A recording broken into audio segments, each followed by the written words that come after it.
दोस्तों 10th class के लिए एक्सरसाइज नंबर 12.2 जिसमें बहुत क्वेश्चंस कम बचे हुए हैं।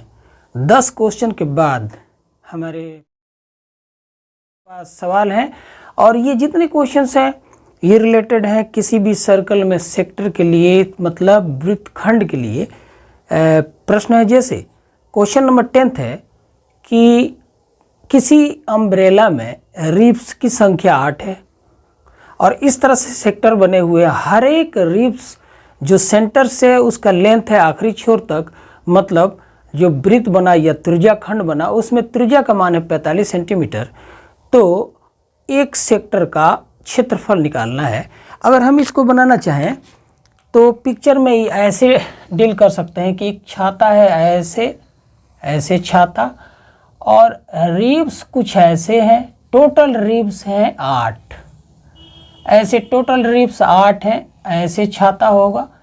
तो ये जो सेक्टर बना, ऐसे सेक्टर बना होगा बिल्कुल जैसे वृत्त में बनता है। तो यहाँ केंद्र हो गया और ये त्रिज्या का मान 45 सेंटीमीटर है और ये जो सेक्टर बना, टोटल सेक्टर इसमें 8 बने।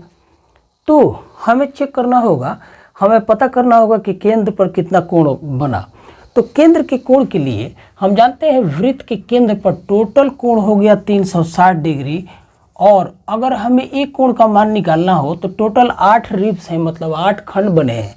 तो 8 से हमें भाग देना होगा। तो 8 चौका 32 और 8 पचे 40, मतलब केंद्र पर बना हुआ कोण का मान 40 डिग्री आ गया।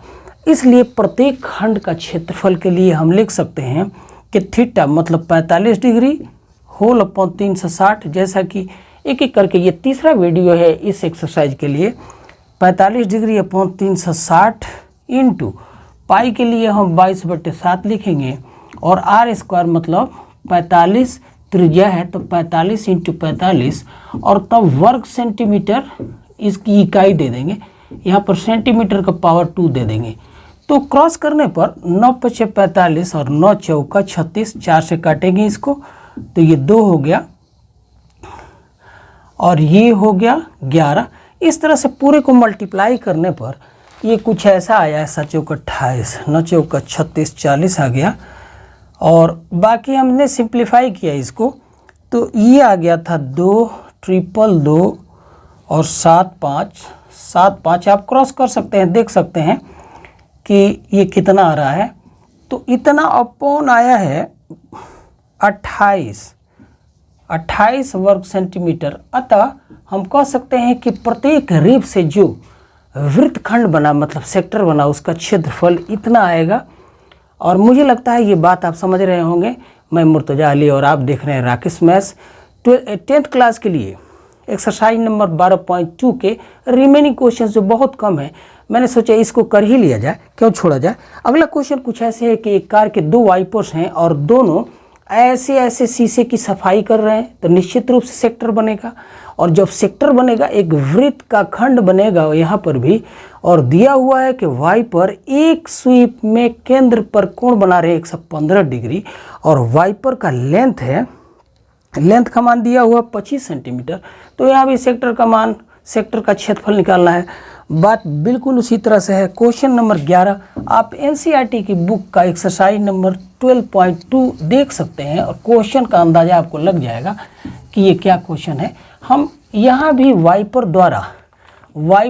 अगर यहाँ पर उसका एक कील होगा तो ऐसे चला, इस तरह से सेक्टर बनाया। एक वाइपर की बात कर रहे हैं। प्रत्येक वाइपर से बने हुए वृत्तखंड का क्षेत्रफल, यहाँ पर कोण का मान दे दिया है 115 डिग्री और ये वाइपर के लेंथ है 25 सेंटीमीटर। तो हमें अगेन क्षेत्रफल निकालना है सेक्टर का। ये सेक्टर हो गया इसका क्षेत्रफल। तो क्षेत्रफल के लिए कोण का मान 115 डिग्री दे दिया अपॉन 360 डिग्री इंटू पाई का मान 22/7 ही रखते हैं। तो 22/7 इंटू त्रिज्या 25 सेंटीमीटर इंटू 25 सेंटीमीटर। तो फाइनली वर्ग सेंटीमीटर में आंसर आएगा। और इसको जब आप क्रॉस करेंगे तो 5 से ये भी कटेगा, ये भी कटेगा, लेकिन जो बचा उसका मान आया है 15 81 25 और टोटल अपॉन, आप देख सकते हैं ऐसे ही आंसर भी दिया हुआ है 252 वर्ग सेंटीमीटर। तो हमारा इस तरह से हमने सोचा कि इन क्वेश्चनों को भी कर लिया जाए, चूँकि हमारे प्रयास का एक भाग ये भी है। अगले क्वेश्चन में हम जानते हैं कि दरिया में, समुद्र में, बड़े बड़े महासागरों में लाइट हाउस बने होते हैं। जिस देश के क्षेत्र में आता है वहाँ पर सिक्योरिटी गार्ड होते हैं और सिक्योरिटी गार्ड वहाँ पर बैठ करके अपनी ड्यूटी देते हैं। तो वहाँ पर एक बत्ती जली होती है जिसको लाइट हाउस कहते हैं, और उस पर बत्ती का जो फोक्स चलता है, यूँ चलता है, वो भी एक सेक्टर बनाता है। तो ऐसे ही दिया हुआ है कि लाइट हाउस में जो फोक्स का लेंथ है, मतलब सेक्टर के लिए जो त्रिज्या है, उसका मान दिया है 16.5 किलोमीटर।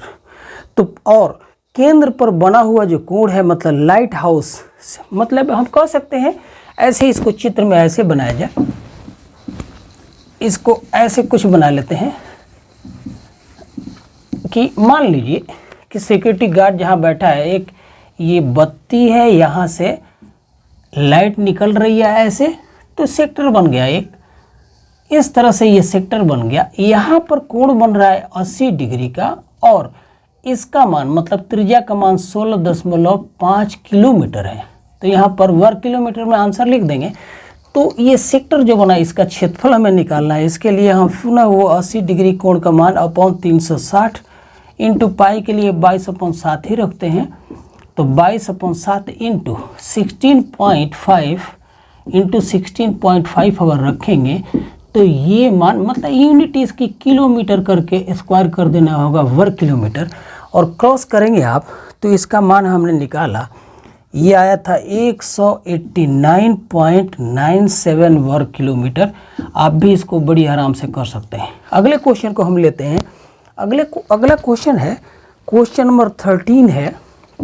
इस क्वेश्चन में कुछ ऐसे दिया है कि एक डिजाइन है जो किसी टेबल का कवर है, और कवर में किनारे में डिजाइन बने हुए हैं, और डिजाइन कुछ इस तरह से है। मैं भी इसको बोर्ड पर एक्सप्लेन करने का प्रयास करता हूँ। इस तरह से जो कवर है वृत्ताकार है, इसमें 6 डिजाइन बने हुए हैं। ऐसे अगर थोड़ा सा लंबा छोटा हाथ से बनाने पर हो सकता है। ये 6 डिजाइन इस तरह से हैं, 3 हो गया, 4 हो गया, 5वां ले लेते हैं और 6ठे को यूँ ले लेते हैं, और ये डिजाइन बने हुए हैं इस तरह से। कवर में ये डिजाइन बने हुए हैं, और केंद्र से जो त्रिज्या है उसका मान दिया हुआ है। यहाँ पर केंद्र से त्रिज्या इस तरह से है, और ये टोटल 6 खंड हैं, और इस त्रिज्या का मान है 28 सेंटीमीटर। मतलब अगर इसको हम ओ मान लें तो ओ ए और ओ बी का लेंथ, ये ओ ए बराबर ओ बी का लेंथ दिया हुआ 28 सेंटीमीटर दिया हुआ है। तो हमें बताना है कि डिजाइन को बनाने में ये जो डिजाइन है, 6 डिजाइन हो गए, इस डिजाइन को बनाने का खर्च दिया हुआ 0.35 रुपया पर स्क्वायर सेंटीमीटर, इतना रेट है, rate of designing the design. तो टोटल खर्च कितना होगा ये निकालना है। तो हमें सारे डिजाइन का क्षेत्रफल निकालना होगा। इसमें मैं थोड़ी सी बात बताऊंगा कि अगर टोटल 6 डिजाइन हैं तो केंद्र में ये सेक्टर के लिए कोण का मान कितना होगा, पहले इसको देखते हैं। तो हम कह सकते हैं कि अगर 6 डिजाइन है, इस तरह से 6 मिला दिया जाए तो प्रत्येक सेक्टर के लिए कोण का मान कितना होगा, ये कोण। तो हम 360 जो केंद्र पर कोण है उसको 6 से भाग देंगे। 6 से भाग देने पर केंद्र का बना हुआ कोण 60 डिग्री आ गया।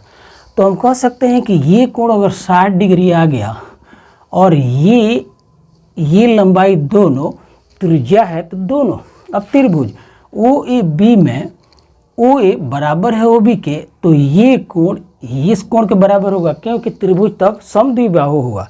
लेकिन इस कोण का मान, केंद्र पर बना हुआ कोण ए ओ बी का मान 60 डिग्री अगर है, तो बचे हुए बाकी दोनों कोणों का योगफल 120 डिग्री होना चाहिए। और चूंकि दोनों कोण बराबर हैं तो निश्चित रूप से ये कोण 60 का हुआ और ये भी कोण 60 का हुआ। अतः लास्ट में कंक्लूड किया हमने कि त्रिभुज ओ ए बी में प्रत्येक कोण का मान 60 डिग्री हुआ। तो निश्चित रूप से ये त्रिभुज इक्विलैटरल हुआ, मतलब समबाहु त्रिभुज हुआ, और समबाहु त्रिभुज का क्षेत्रफल निकालने के लिए हमारे पास वे आउट है।